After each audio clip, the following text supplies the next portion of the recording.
Hey class, this is Dr. Tim White. Looking forward again to our coming together next week. I'm going to go over the syllabus for our class, Bible Doctrine 2, Theology 2. I'm going to touch really on the high spots, get you familiar with it, and then you need to read this so that when we come together next week, if you have questions, we can answer them. I just want to make sure everything's clear.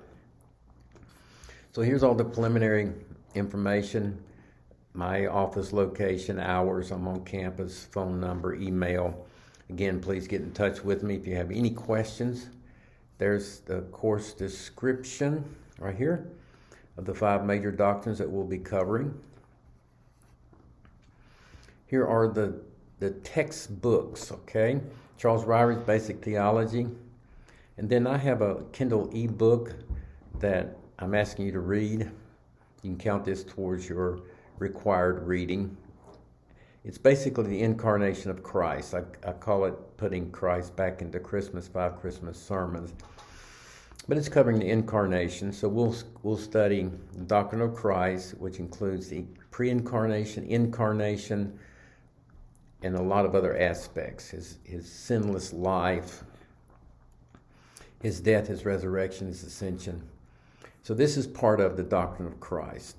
Another required resource is drtimwhite.net. I'll be posting blogs there for you to read. And again, these can count towards your required reading. So here's the course requirements. The ebook is Putting Christ Back into Christmas. You go to Amazon.com and you will write a review. Okay? So you can see reviews down here. So you'll just add to that. And that'll be part of your required reading. So if you have any, just think about that. If you have any questions, then please let me know. So we have an undergrad and a graduate class, really, or students taking this class, Bible Doctrine 2 students. So the reading for them is 600 pages. The graduate Theology 2 students, the required reading is 1,000 pages. There'll be weekly quizzes on the textbook and lectures. These will be due before midnight Saturday. There's a writing assignment. There's a doctrinal statement. So Bible Doctrine 2 students, undergrad, will write 7 pages on the 5 doctrines that we cover: Christ, salvation, Holy Spirit, church, end time events. The graduate Theology 2 students will write a double-spaced 10-page doctrinal statement. So this is a very practical assignment. Churches have doctrinal statements. Our university here has a doctrinal statement. Mission boards have doctrinal statement. Parachurch ministries have doctrinal statements. So if you're being considered as a candidate in one of these ministries, they're going to want your doctrinal statement most likely. And then if you're considering serving in one of these Christian ministries, you will want to read their doctrinal statement. So this is very helpful. Plus, it's just going to give you a more in-depth knowledge of these 5 major doctrines. So you turn in this paper, this doctrinal statement, February the 17th. That's at the end of week 6. And then you're going to do, each student's going to do a 5-minute oral video on one of those doctrines or one of the aspects of those doctrines. And so I'm asking you to post this in discussion forum on February the 16th. That's Friday before lunch, so that if you have any technical problems posting, you can get in touch with the IT and they can help you before they leave at 5 o'clock. And so we'll be watching those beginning on Monday, February the 19th, the last week. This is going in discussion forum. This will take the place of discussion forum for the last week.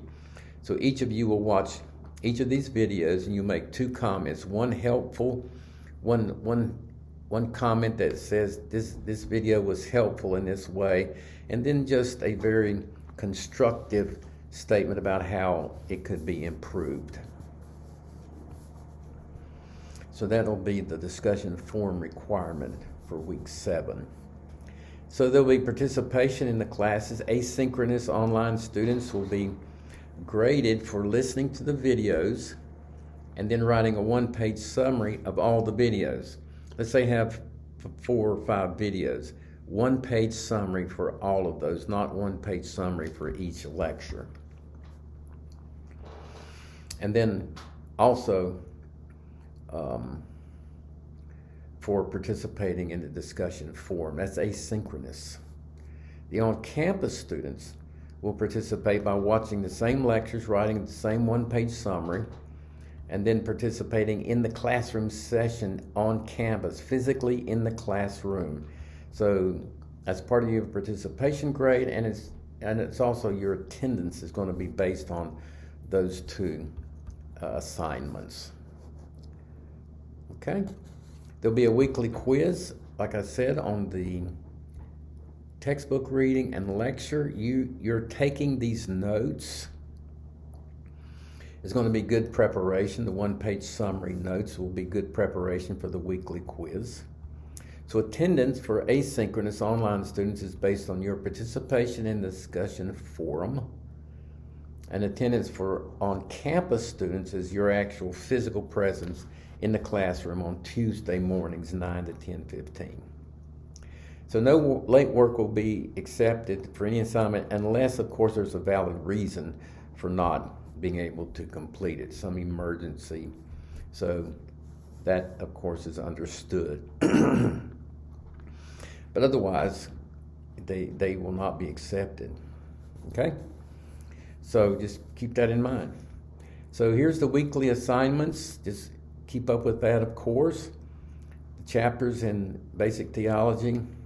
Online students participate in the discussion question and discussion forum. On-campus students participate in classroom session on campus Tuesday mornings. Then the quiz will be posted on Thursday, and you can complete that before midnight on Saturday. So week 2 is when the 100-word book review of Amazon at Amazon.com on putting Christ back into Christmas is due before midnight. Week 3 and the other weeks are pretty similar. Week 6 is a little different. You'll post your 5-minute oral video in discussion forum on Friday before noon, as I discussed. Then you'll post your doctrinal statement on Saturday before midnight. And then week 7, again, there'll be reading, a quiz, and participation in discussion. And there'll be the viewing of the videos. Okay? So please let me know if you have any questions. You need to read the rest of these statements down here about plagiarism, etc. At the very end is the bibliography that you can look at, and if you need additional reading material to meet the reading requirement, here's some sources. So I hope that's been helpful. Please let me know if you have any questions, and we'll look forward to next week.